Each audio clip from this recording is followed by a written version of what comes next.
The truth you seek is already shining at the center of your being, and the only reason you cannot grasp it is that you are trying to grasp light with a fist. You are not a stranger wandering through a hostile universe. You are the very pulse of this universe, the inwardness of the outward world, the witness who is not separate from what is witnessed. The mind you use to chase answers is the same mind that throws up the dust and calls it a storm. The more fiercely you hunt, the more the quarry divides and disappears into the thicket of concepts. But the treasure is not in the thicket. It is in the one who stands there looking. I say to you without ceremony, you are not a problem to be solved, you are a mystery to be enjoyed. There is nothing wrong with you in the cosmic sense, because you are not a fragment fallen out of the whole. You are the whole playing at being a fragment so that the whole can know its own depths. The ocean takes the shape of the wave, and the wave forgets it is the ocean. Then it panics about its beginning and its end. But when the wind drops, the wave remembers. The surface settles and reveals the depths that were never lost. So it is with you. Your search for truth has been an elaborate performance staged by truth itself, as a game of hide and seek in which the hider is so exuberant that he forgets he is also the seeker. You and I are participants in a great dance where every step is the music. The pulse in your veins is the drum. The breath that rises and falls is the tide. The silence between your thoughts is the stillness of the night sky. And what you call I is a convenient nickname for an event, one ripple in a boundless sea of happenings. When you look for the truth as if it were an object, you chase mirages in the desert of the mind. But when you soften, when you stop demanding that life present its passport and answer your questionnaire, and truth reveals itself as the gentle obviousness of being here, this, plain, immediate, already complete. Let us begin then not with a map, but with a noticing. Notice that every sensation, every sound, color, and feeling appears in awareness without effort. You do not operate the sunrise of your thoughts, nor do you supervise the immigration of memories at the border of consciousness. They arrive, they pass, and something effortlessly knows them. That knowing is not a thing you can find, any more than you can jump on your own shadow, yet it is the very condition of all you experience. The truth you seek is nothing other than this luminous openness that is hearing my words and feeling your body from the inside out. It is not elsewhere. It is not later. It is not the property of gurus or the prize of ascetics. It is your most intimate, unshareable, ever-present actuality. But let's be honest. The mind objects. It says, if the truth is here, why do I feel confused, anxious, incomplete? And I answer, because you confuse thoughts about yourself with yourself. The image in the mirror complains that it is trapped in glass. The echo, hearing its own sound bounce off the canyon walls, imagines it is a voice in a prison. You are neither the mirror image nor the echo. You are the capacity in which images and echoes come and go. When you try to fix the image, you smudge the mirror and call it progress. When you try to correct the echo, you shout into the canyon and wonder why the noise grows louder. The more you tighten, the more you tremble. Yet when you relax the fist of the mind, when you bring a curious friendliness to your own experience, the space in which all phenomena arise reveals itself to be boundless and at ease. So let us explore from here, not by accumulating beliefs, but by seeing through the impulse to accumulate. You have been taught to treat life as a curric.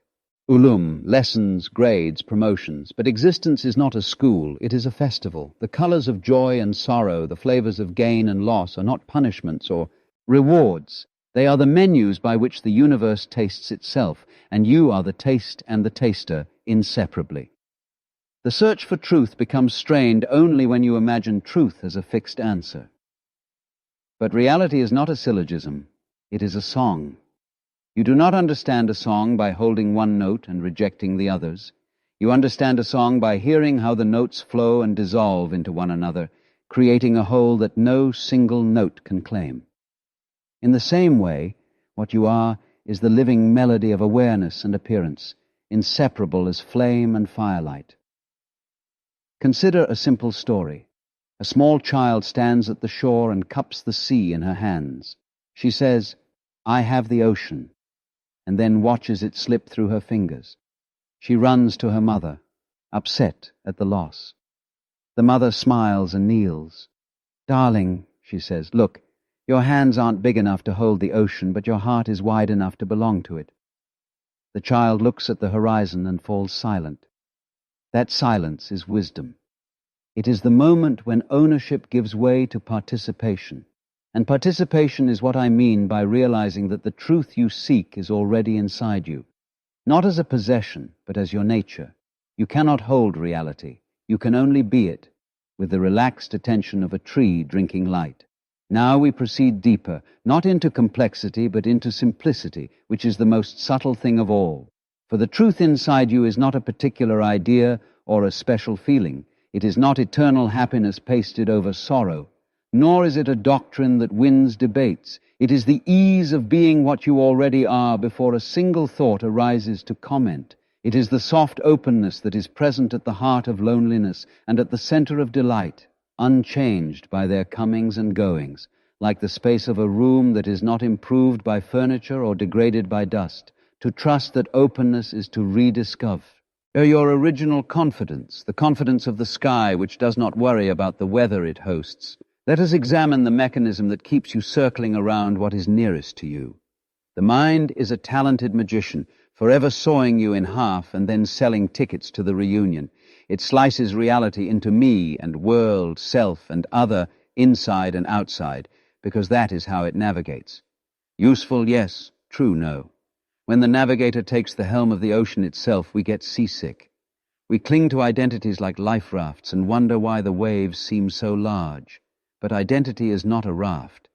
It is a costume worn by the ocean to enjoy the theater of time. You put on student, partner, parent, striver, and sometimes failure, just as the sky slips into dawn, noon, and dusk.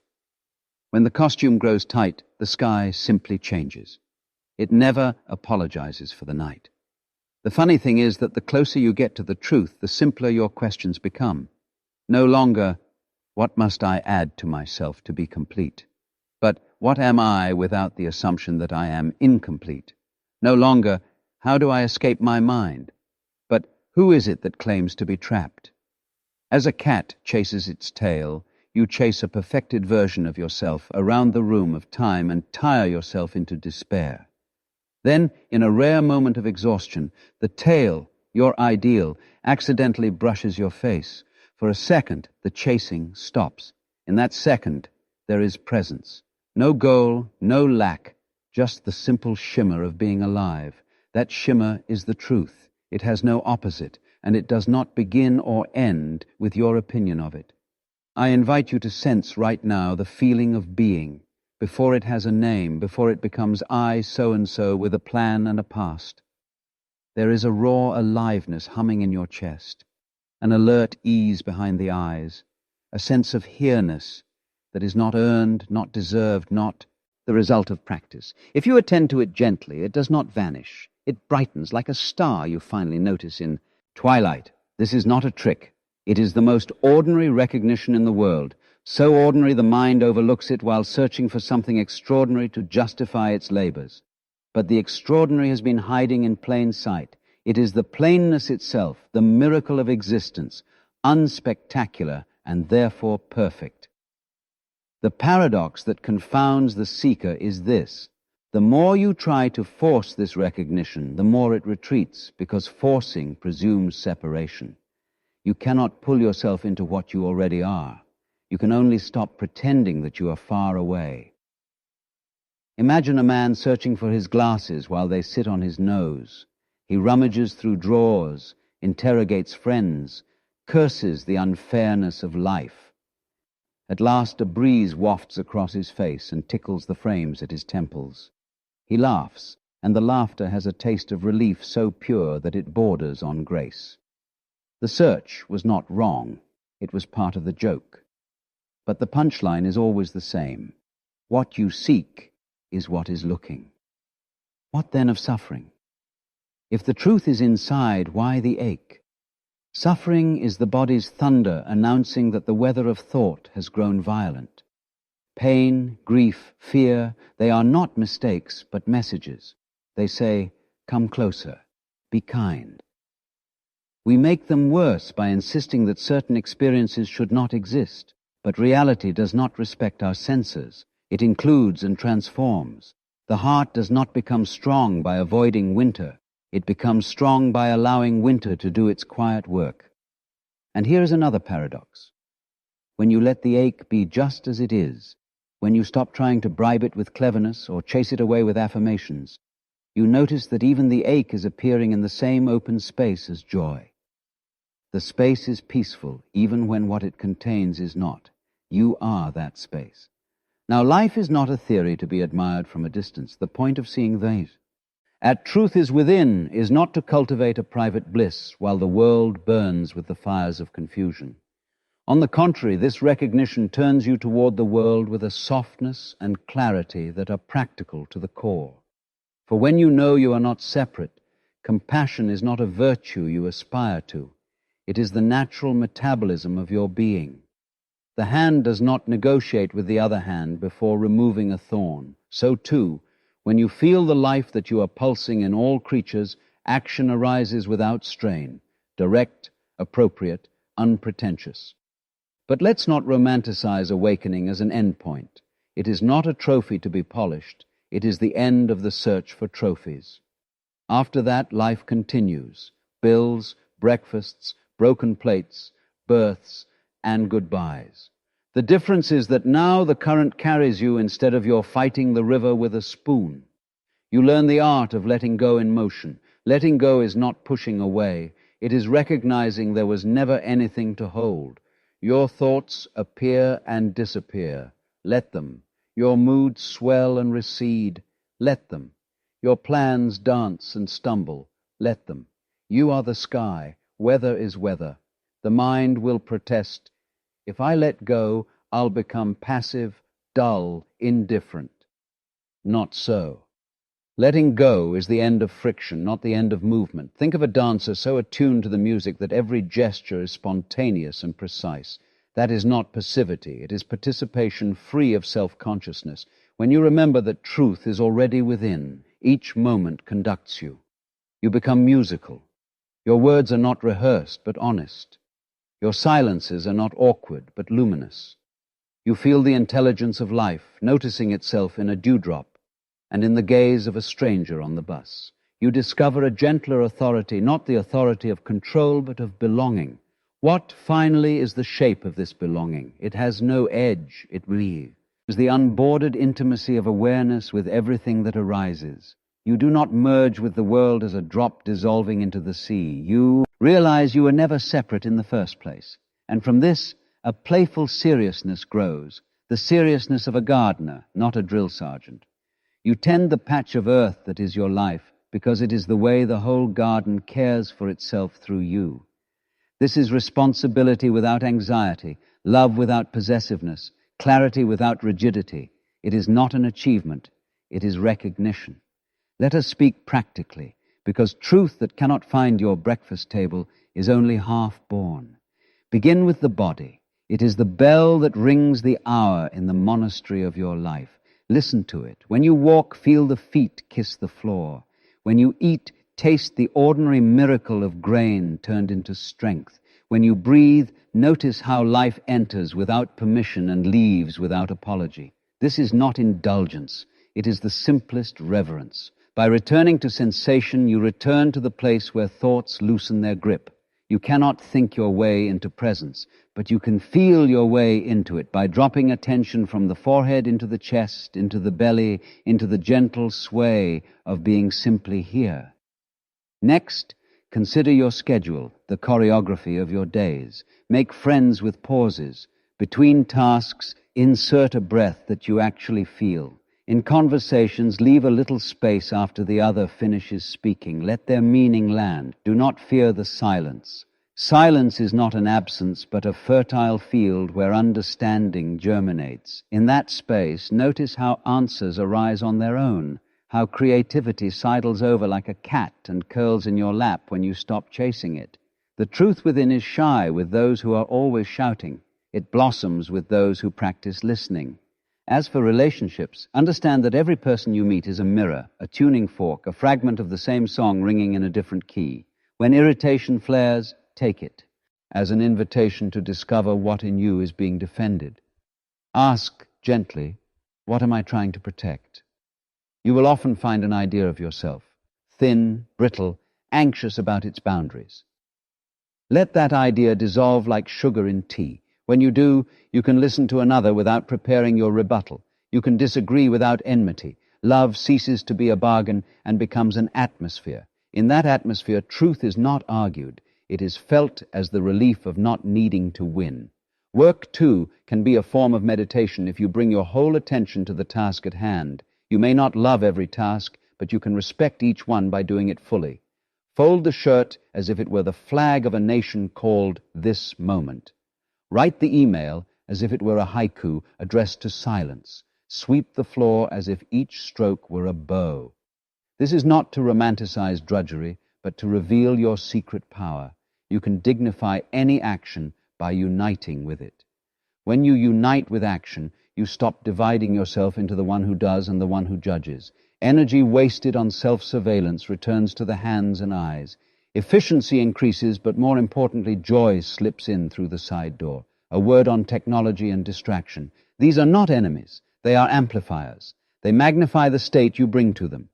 If you are restless, they multiply restlessness into a storm of pings. If you are present, they become tools for art and connection. Set small rituals. Before you touch your device in the morning, touch your breath. Before you reply, relax your shoulders. Before you post, ask whether you are seeking validation or offering value. Little rituals are like stones in a river. They calm the current and shape its flow. Over time, they teach you that freedom is not the removal of constraints, but the wise choosing of them. Let us bring this into moments of difficulty. When anxiety arrives, meet it at the door with tea. Name it gently. Here is anxiety, tightness in the chest, fast thoughts, a protective stance. By naming sensations and postures, instead of telling yourself a story about doom, you return to what is real. Then give the body what it asks for. Slower exhalations, the warmth of your palm on your heart, the simple act of uncurling the spine. Imagine you are cradling a frightened animal, because you are. The animal is your nervous system. It needs tenderness, not lectures. In this way, you embody the insight that the truth you seek is not an abstraction but a sanctuary already built into your cells. Notice also how generosity clears the windows of attention. When you give time, patience, a smile that says, I see you, you stop treating the world as a marketplace and rediscover it as a commons. Generosity proves to you experientially that there is no separate in here hoarding resources from out there. The joy you give circles back like weather. It waters your own garden while drifting over others. Even when your circumstances are meager, the smallest act of kindness reaffirms abundance at the level that matters, the abundance of participation. Now, about decision-making. The mind believes that if it consults enough charts, it will guarantee a correct future. But life is jazz, not engineering. It rewards attunement over prediction. Here is a practical approach. Gather what facts you can, then sit in quiet and feel which option carries a subtle sense of relief, of rightness, even if it is not the easiest. This is not superstition. It is the intelligence of the body which contains more history than your conscious thought can track. When you trust that intelligence, not blindly, but respectfully, you find that your choices harmonize with the larger movement of your life. The truth inside you is not a voice booming from the clouds. It is the quiet current of resonance. Failure will come as surely as evening follows afternoon. When it does, bow, let it too. Each you where you were insisting reality match your picture. Failure is not a verdict on your worth, it is a correction to your map. And your worth was never on trial. If you remember this, you can move through the world with what I call soft courage. The willingness to act, to risk, to apologize, to begin again, all without hardening your heart. Soft courage is flexible. It does not shatter. It trusts that even the cracked cup can carry water, and sometimes it carries light. Finally, keep a small altar, not necessarily of objects, but of attitudes. Place upon it three things: curiosity, gratitude, and humor. Curiosity keeps you open, gratitude keeps you connected, humor keeps you light. Together they make life navigable without stripping it of its mystery. Curiosity asks, "What is this?" Gratitude answers, "Thank you." Humor winks and says, "Don't take your answers too seriously." This trio opens a door in the middle of any room, and through that door you glimpse the vastness that has been your home all along. We turn now to the deeper fold, what I have called transformation, though nothing essential changes. It is more like the melting of ice back into water. Ego is ice, a temporary rigidity of patterns, useful for certain tasks, brittle when threatened. Awareness is water, shapeless yet taking all shapes, soft yet carving valleys.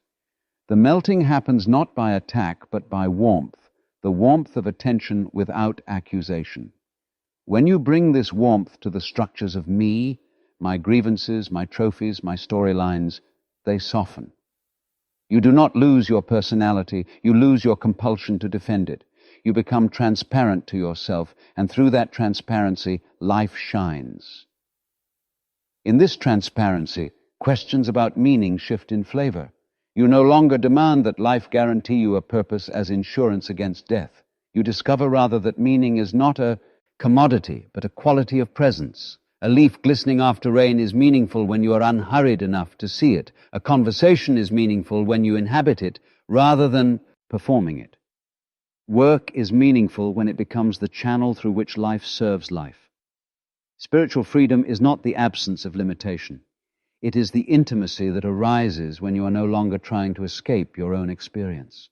You sit in the center of yourself and watch seasons move through, each one necessary, each one beautiful, in a way that only becomes obvious when you stop arguing with the sky.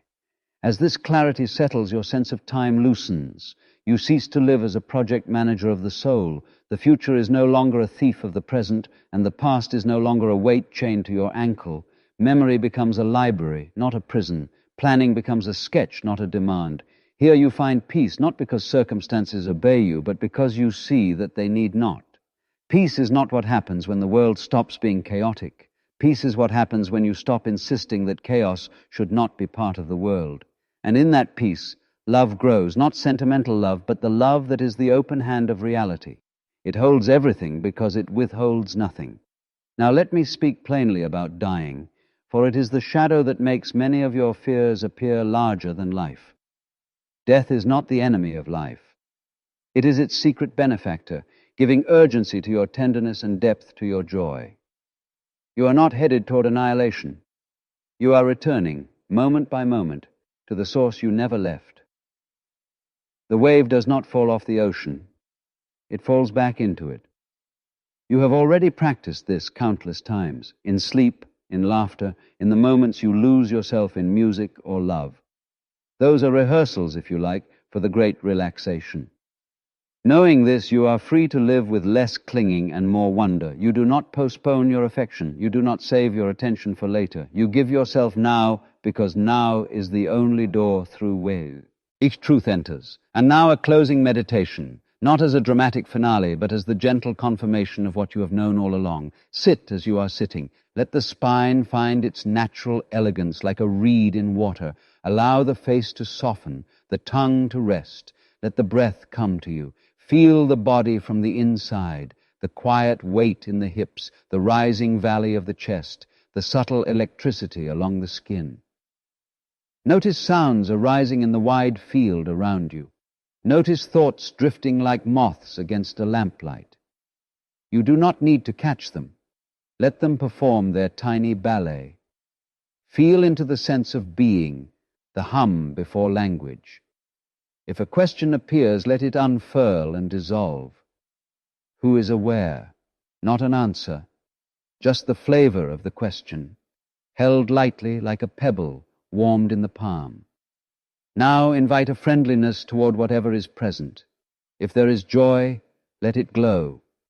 If there is sorrow, let it be cradled. If there is numbness, curiosity can sit beside it, unafraid. Sense the space that contains it all. The space is vast and intimate at once. It is not elsewhere. It is not later.